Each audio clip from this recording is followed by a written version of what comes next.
მოგესალმებით. პირველ რიგში სასიამოვნო ამ საზოგადოებასთან საუბარი იმ ძალიან მტკივნეულ და პრობლემურ და ძალიან აქტუალურ თემაზე, რასაც ქვია საქართველოს რუსეთის სამეზობლო პოლიტიკა და ამ პოლიტიკის ტრანსფორმაცია დღეს ამ ძალიან რთულ, ძალიან турბულენტურ მსოფლიო პოლიტიკაში. სანამ საქართველოსა და რუსეთის ურთიერთობას შევეხებით უშუალოდ და მე პირადად ჩემს მოსაზრებას მოგახსენებთ, მანამდე მინდა ორი სიტყვა შევაფასო დღევანდელი გლობალური პოლიტიკა. ჩვენ ყველანი ვიცით, ხვდებით, რომ ახალი მსოფლიო გადანაწილების ეპოქა დაიწყო, ახალი გლობალური პოლიტიკა სახეზე გვაქვს. ამ პოლიტიკის პირველი ფაზა ფაქტობრივად სრულდება, ეს არის ომის პოლიტიკის ფაზა, რასაც ქვია რუსეთ-უკრაინის ომი, ოღონდ ეს არის როგორ გითხრათ, ფასადურია ეს რუსეთ-უკრაინის ომი, არა რეალურია, მაგრამ ამ ომის უკან მთელი გეოპოლიტიკა იმალება და ამ ომის უკან დაიწყეს სწორედ, ამ ომით დაიწყეს სწორედ მსოფლიოს ფაქტობრივად მესამე გადანაწილება და ჩვენ ამ პროცესების მომსწრენი გავხდებით, თუ როგორ წავა უკვე მეორე ფაზა. ომის პოლიტიკის ფაზა დასრულდა. და ეს დაასრულა ტრამპმა, დონალდ ტრამპმა და ეხლა იწყება უკვე მეორე ფაზა, ეს არის უკვე მოლაპარაკებების ფაზა და ეპოქა. ანუ მეორე ფაზა ზოგადად რევოლუციის დაწყებას, ომის დაწყებას არ ჭირდება დიდი გამჭრიახობა, ეს არის დაგეგმარება, რომელსაც ასრულებინებენ ემოციურად და ნაკლებად ძლიერ პოლიტიკოსებს. ხოლო რაც შეეხება მეორე ფაზას, რომელსაც ქვია უკვე მოაზროვნე პოლიტიკის შემუშავება და ჭიდაობა უკვე აზრებით მსოფლიო ქვეყნებს და ამ ლიდერ სახელმწიფოებს შორის, აი ამას ნამდვილად ჭირდება უაღრესად მოაზროვნე პოლიტიკოსები და ჩვენ აუცილებლად შევხედავთ, რომ სარბიელზე გამოვლენ უკვე მოაზროვნე თავები და არა ის ცხელთავიანი თავები, რომლებიც გვთავაზობდნენ მხოლოდ LGBT პოლიტიკას, გვთავაზობდნენ ხოლმე მარტო სანქციებს, ომს, დაჯახებას და ასე შემდეგ. ბედნიერება ის, რომ ძალიან ტრამპი რომ არ აერჩიათ, ალბათ ეს გაგრძელდებოდა ომის პოლიტიკა და როდის გადავიდოდა მეორე ფაზაზე, ეს ახალი გეოპოლიტიკა არ ვიცით, ალბათ ამას კიდევ დაჭირდებოდა რამდენიმე წელი, მაგრამ საბედნიეროდ ეს ფაზა სრულდება და ფაქტობრივად შეგვიძლია ვთქვათ, რომ ანუ იდეის დონეზე დასრულებულია, უბრალოდ ეხლა ამას ტექნიკური გადაიარაღება ჭირდება. რაც შეეხება მეორე ფაზას, ჩვენ პირველი ფაზა გადავიტანეთ. საქართველო აღმოჩნდა იმ გეოპოლიტიკურ ეპიცენტრში, რასაც ქვია კავკასია, რასაც ქვია გეოპოლიტიკური კარიბჭე, როგორც გვიწოდა გაერომ და ჩვენ აღმოვჩნდით ახალი პოლიტიკური ეპიცენტრი ჭიპი, პოლიტიკური ჭიპი მსოფლიოსთვის. და რატომ? იმიტომ რომ თუ კი დღემდე მსოფლიოს პოლიტიკა გადანაწილებული იყო ორ პოლუსზე, მე კატეგორიულად ვეწინააღმდეგები ექსპერტების მოსაზრებას, რომ მსოფლიო იყო ერთპოლუსიანი, აქამდე მთელი მე-20 საუკუნე და ეს იყო მხოლოდ ამერიკა, არ იყო ასე.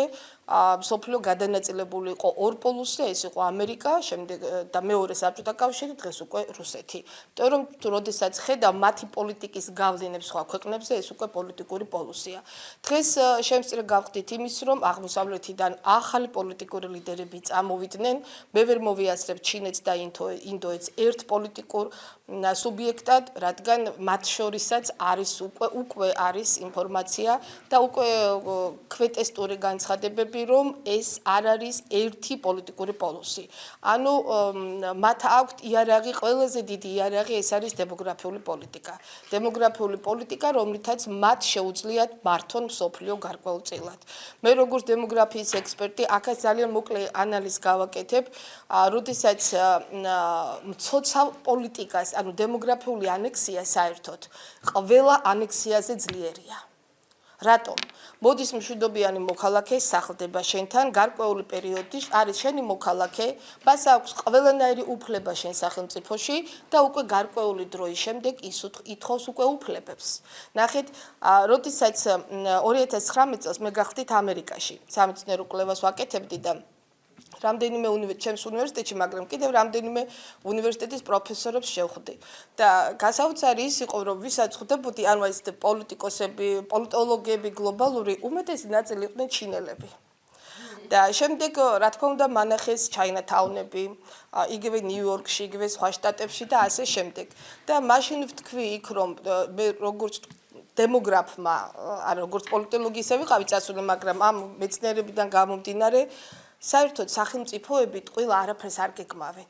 მით უმეტეს ისეთი სახელმწიფო, როგორიც არის ჩინეთი. კონფუციზმი თუ ვინმეს იცის და წაუკითხავს, ვიცით, რამდენად ღრმად მოაზროვნე რელიგია არის. ანუ ჩინეთს რელიგია დააქვს ფაქტობრივად ფსიქოლოგიაზე, ფილოსოფიაზე დაფუძნებული რელიგია, რომელიც ურთულესად გასაგებია და რომელიც ძალიან ჭკვიანი უნდა იყოს, რომ აი სათადარიგო ნაბიჯები გადადგა ამ სახელმწიფოს საპირწონედ. აქედან გამომდინარე, მე ველი რომ იმ ქვეყნებს, გინდა ამერიკა აიღეთ, გინდა ევროპა, გინდა სხვა სახელმწიფოები, ჩინეთი არა მხოლოდ თავისი ქვეყნიდან იმუშავებს ახალ გეოპოლიტიკაში, არამედ სწორედ მათი მეშვეობით შექმნის საერთო პოლიტიკურ ქსელს და ის აუცილებლად გამოიყენებს თავის ეთნოს, ის აუცილებლად გამოიყენებს დემოგრაფიულ ბალანსს, ანუ ეს გენოფონდს, რომელიც მას გაგბნეული ყავს მსოფლიოში და მე პირადად მაქვს ეჭვი როგორც დემოგრაფს, რომ ეს არ მომხდარა შემთხვევით მიგრაცია თავის დროზე, სადღაც 30-40 წლის წინ, როდესაც დაიწყო ჩინეთიდან და მიგრანტებს თუ კი დატოვებდნენ ისინი ქვეყანას აძლევდნენ გარკვეულ თანხას, მაშინ $10,000 და $20,000 საკმაოდ მაღალი ანაზღაურება იყო ჩინელისთვის. ესეც არ მომხდარა შემთხვევით, ესეც გათვლილი იყო გრძელვადიან პოლიტიკაზე, რომ მათ აქედან მიიღოთ ბენეფიტები. ეხლა უკვე ბენეფიტების მიღების დროა მათთვის.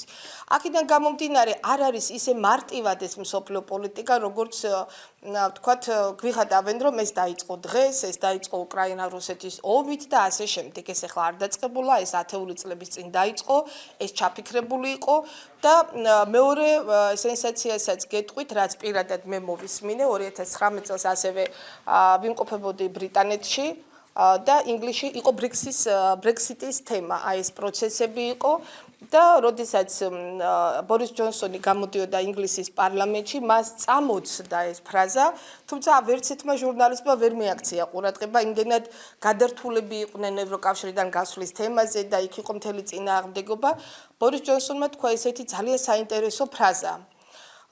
ევროკავშირმა თავისი რესურსი ამოწურა, ახლა დროა ახალი კავშირების.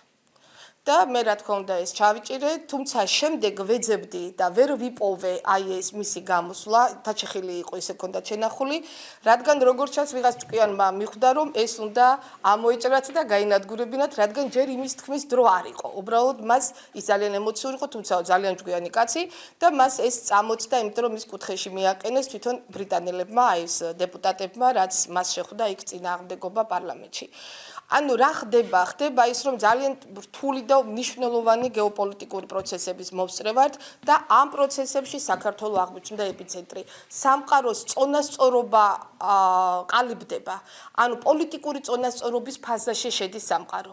აქამდე იყო მხოლოდ დასავლეთი და ჩრდილოეთიდან, დანარჩენი იყო ქვედა, ანუ აი ესეთი სიმაღლისებურად რომ წარმოვიდგინოთ, აღმოსავლეთმა ეს წონასწორობა აწია და ფაქტობრივად სამყაროს პოლიტიკაში შემოდიან უკვე რამდენიმე სხვილი მოთამაშეები და არც თუ ძალიან საყურადღებო, იმიტომ რომ მათ აქვს სერიოზული პოლიტიკური განაცხადი. კიდევ ერთხელ საუბრობ, რომ მათი მთავარი იარაღი გარდა ეკონომიკისა, რომელსაც ისინი თავაზობენ და რითაც შემოდიან მსოფლიო პოლიტიკაში, მათი მთავარი იარაღი ეს არის დემოგრაფიული პოლიტიკა. ინგლისის ჩინეთის და ინდოეთის. მე მგონი არ იყო შემთხვევითი, თქვენ ალბათ ესე ფიქრობთ, რიში სუნაკის პრემიერ-მინისტრად დარჩება ბრიტანეთში, ეს იყო გასროლა ინდოეთისთვის და მაშინ იყო და მათ ჭირდებოდათ ინდოეთის მხარდაჭერა მთელ სერიოზულ საკითხებში და მათ ეს გაისროლეს.